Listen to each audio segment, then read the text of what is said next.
Wow. So we've covered a lot in this platform series. We've talked about the platform overall, the year page, the progress page, the week page, the course overview page, the grades overview page. We even talk about some of the extra features within the platform.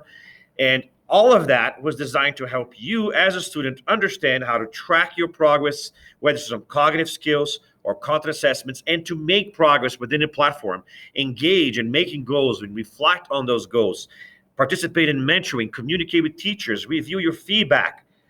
Amazing things that allow us to actually do the philosophy that we believe in here in the Summit system. Now, if you have questions about anything that you've seen in this video, you can watch it again.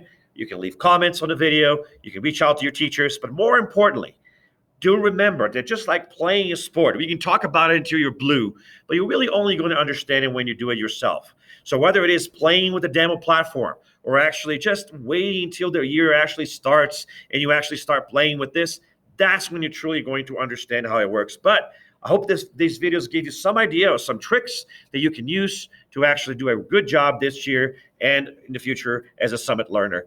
I hope you found this helpful. And do remember that in the description down below, I actually have links to different series where I talk about an introduction of what it is, the Summit platform, what is Summit, and what is the philosophy behind it.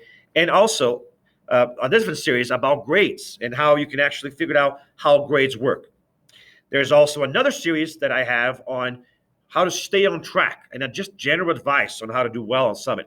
All of those can be found in the description in the video down below. So I hope you found this helpful, and don't do anything that would make your mama proud. I'll see you next time. Keep on summiting.